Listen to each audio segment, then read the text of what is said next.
अभी मेरी शिल्पी राज से भी बात हो गई है। उनका अफेयर कोई विजय चौहान नाम के व्यक्ति है जिनको वो भैया भैया बोलती थी, उनके साथ ही वो चली गई। तो हम तो नहीं जानते इस बात को कि भैया है।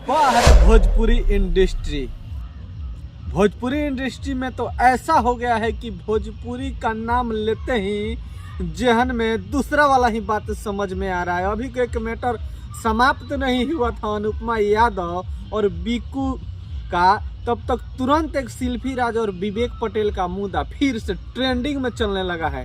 दरअसल हुआ ऐसे है कि शिल्पी राज को जिस इंसान ने इस मुकाम पे पहुंचाया उसी को ठेंगा दिखा दी। कहने का मतलब ये है कि आज से कुछ दिन पहले विवेक पटेल नाम का एक लड़का था जो शिल्पी राज को हिट कराने के लिए, मार्केट में नाम कमाने के लिए और बड़ा आदमी बनने के लिए वो अपना जान की बाजी तक भी लगा दिया था। यूँ कहें तो वो उनके माँ का तबीयत खराब था, उनको भी छोड़ के शिल्पी राज के पीछे, शिल्पी राज के करियर बनाने के लिए विवेक पटेल ने अपनी सारी समय और सारी खुशियाँ अपने शिल्पी राज पे निछावर कर दिया। और आज शिल्पी राज ने उसी विवेक पटेल को ठेंगा दिखा दी है। और ठेंगा दिखाने का मतलब ये हो गया है कि शिल्पी राज और विवेक पटेल के बीच में एंट्री जब से विजय चौहान का हो गया था तब से ये मैटर खराब हो गया। और जब से शिल्पी राज स्टार बन गई विवेक पटेल को छोड़ दी है।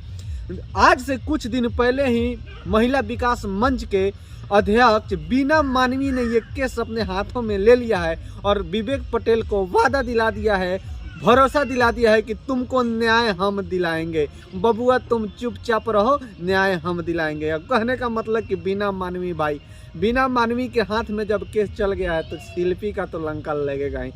अरे शिल्पी राज जब इतना तुम्हारे लिए किया विवेक पटेल, तो कम से कम तुम उस इंसान को एक घर दिवा देती, कुछ जमीन दिवा देती, अरे कुछ नहीं तो कम से कम स्टूडियो खोलवा देती कि बेचारा अपना जीवन यापन करता। तुमको इतना बड़ा स्टार बना दिया, आज भोजपुरी के इतनी बड़ी सिंगर बनी हुई है। शर्म करो तुम यार, ऐसे कारनामा करते हो एक दूसरे के बीच में। जब तीसरा आदमी एंट्री मारता है तो तुम लोग दूसरे को, पहले को भूल जाते हो। आज तुम्हारे लिए वो इंसान बहुत कुछ किया है, तुम्हारा फर्ज बनता है कि विवेक पटेल के लिए तुम भी कुछ करो, नहीं तो धिक्कार है तुम पे, थू है तुम पे।